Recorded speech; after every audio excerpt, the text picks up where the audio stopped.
Om Ajnanatimirandhasya Jnananjanashalakaya Chakshurunmilitam Yena Tasmai Shri Gurave Namaha.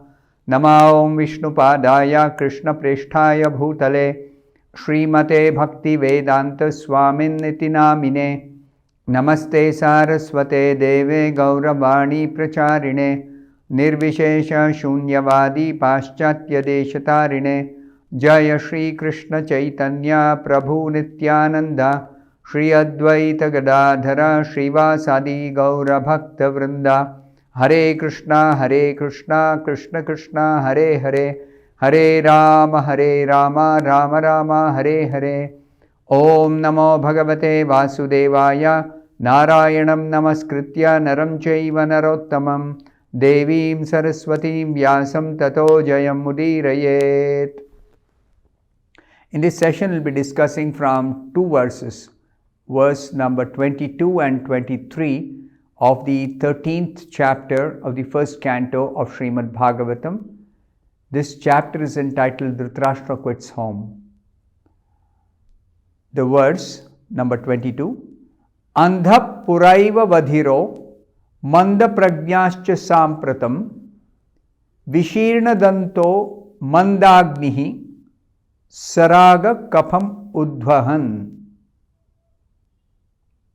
The meaning of this verse is, you have been blind from your very birth, and recently you have become hard of hearing.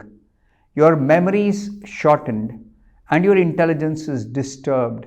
Your teeth are loose, your liver is defective, and you are coughing up mucus.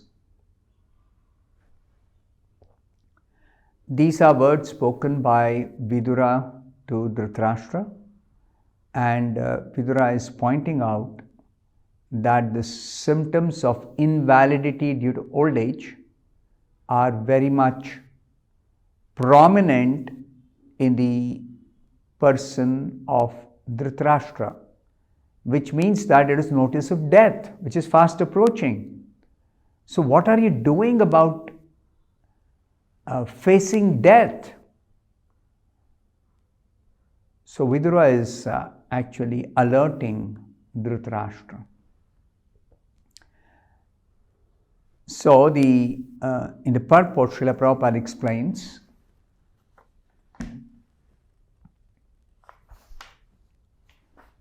the symptoms of old age which had already developed in Dhritarashtra were all one after another pointed out to him as warning that death was nearing very quickly, and still he was foolishly carefree about his future.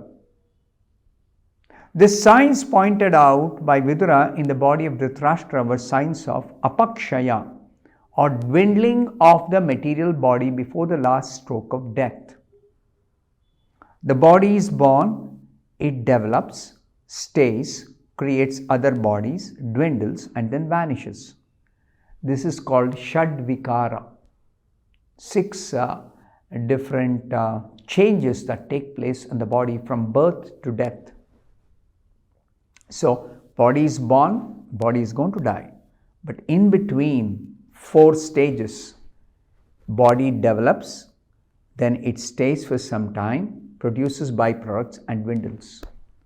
So these are described in the scriptures as Shadvikara, 6 changes that happen in the body, irrespective of whether it's the body of a small insignificant creature, or the body of a human being, or the body of an animal, or a bird, or a demigod. These 6 changes take place. But foolish men want to make a permanent settlement of the perishable body and think that their estate, their children, their society, country, etc. will give them protection. With such foolish ideas, they become overtaken by such temporary engagements and forget altogether that they must give up this temporary body and take a new one, again to arrange for another term of society, friendship, and love, again to perish ultimately. This is the power of illusion in this material world. Because we have got a deep-rooted desire for material enjoyment, we have hope that we can make it in this material world by some adjustment, some arrangement, some wealth, some friendship, some so-called love of near and dear ones. But actually none of these can really save us ultimately from death. Mrityu sarva harischaham. Everything is taken away, everything material is taken away from us at the time of death. They forget their permanent identity. What's our permanent identity? We are spirit soul, we belong to Krishna. We have an eternal relationship of love with Krishna. That we forget and become foolishly active for impermanent occupations, forgetting altogether their prime duty. Therefore, saints and sages like Vidura approach such foolish men to awaken them to their real situation. But they take such sadhus and saints as parasites of society, and almost all of them refuse to hear the words of such sadhus and saints, although they welcome show-bottle sadhus and so-called saints who can satisfy their senses. Sometimes it is asked, why do people get cheated by bogus sadhus? Because these bogus sadhus know how to cheat people by satisfying their senses. The same business is going on even otherwise without any saintly person, a so-called saintly person trying to satisfy their senses. People are simply busy with material enjoyment, and for the sake of material enjoyment, they're seeking satisfaction of their senses. So these show-bottle sadhus, bogus sadhus come along and somehow give some license for sense gratification in the name of so-called religious practices. A genuine sadhu will never promise any sense gratification in exchange for some spiritual life. Never. Vidura was not a sadhu to satisfy the ill-gotten sentiment of Dhritarashtra. He was correctly pointing out the real situation of life and how one can save oneself from such catastrophes. The 23rd verse, Aho mahiyasi jantor jivitasha yatha bhavan bhima pavarjitam pindam adatte grihapalavat. These are very strong words spoken by Vidura to shake up Dhritarashtra out of his illusory situation. The meaning of this 23rd verse is, alas, how powerful are the hopes of a living being to continue his life. Verily, you are living just like a household dog and are eating remnants of food given by Bhima. These are very strong words spoken by Vidura. Yeah. So, in the purport, Srila Prabhupada explains, why is Vidura speaking so harshly? Prabhupada says, a sadhu should never flatter kings or rich men to live comfortably at their cost. A sadhu is to speak to the householders about the naked truth of life, so that they may come to their senses about the precarious life in material existence. This is a genuine sadhu. Dhritarashtra is a typical example of an attached old man in household life. He had become a pauper in the true sense, yet he wanted to live comfortably in the house of the Pandavas, of whom Bhima especially is mentioned here. Why is Bhima mentioned, especially among the 5 Pandavas? Because personally, it was Bhima who killed 2 prominent sons of Dhritarashtra, namely Duryodhana and Dushasana. These 2 sons were very much dear to Dhritarashtra for their notorious and nefarious activities. And Bhima is particularly pointed out because he killed these two pet sons. Actually, Bhima killed not only these two pet sons, Bhima killed each of the 100 sons of Dhritarashtra. Bhima was angry because the Kauravas took undue advantage of Yudhishthira's righteous, upright behavior, even in trying circumstances. In the gambling match, which was rigged and the Pandavas were cheated, just because Yudhishthira agreed to follow the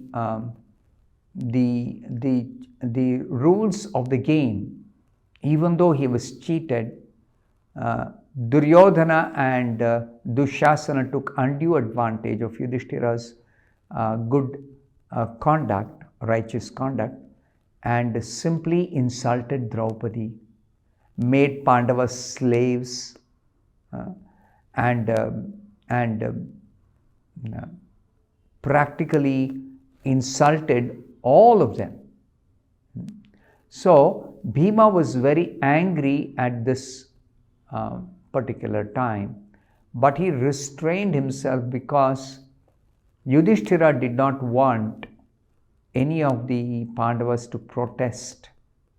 Now Yudhishthira is actually a pure devotee. So such pure devotees, they depend on Krishna under all circumstances. If it is the Lord's will that we have to undergo suffering, we will suffer. But we will never give up our righteous conduct in order to avoid some suffering. No. The Lord has got His own higher reason why He wants devotees to suffer in certain circumstances. There's a higher plan. And devotees have this full faith in the Supreme Lord. And as it turns out, that in the battle of Kurukshetra, against all odds, the Pandavas were protected by Krishna and the Kauravas were completely destroyed in that battle. Because it was Krishna's will that the Pandavas must win this battle and Yudhishthira must be enthroned as the emperor of the world, against all odds. So therefore, it is specifically mentioned here that Bhima, who was angry at the Kauravas, he got an opportunity to properly fight in this battle and personally kill each of the 100 sons of Dhritarashtra. Why was Dhritarashtra living there at the house of the Pandavas? Because he wanted to continue his life comfortably, even at the risk of all humiliation. Vidura therefore was astonished how powerful is the urge to continue life. This sense of continuing one's life indicates that a living being is eternally a living entity and does not want to change his bodily habitation. The foolish man does not know that a particular term of bodily existence is awarded to him to undergo a term of imprisonment, and the human body is awarded after many, many births and deaths as a chance for self-realization to go back home, back to Godhead. But persons like Dhritarashtra try to make plans to live here in this material world comfortably. They do not see things as they are.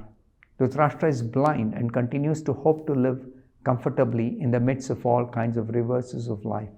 But a sadhu like Vidura is meant to awaken such blind persons and thus help them go back to Godhead, where life is eternal. So we can just imagine how responsible a task is entrusted to a sadhu like Mahatma Vidura.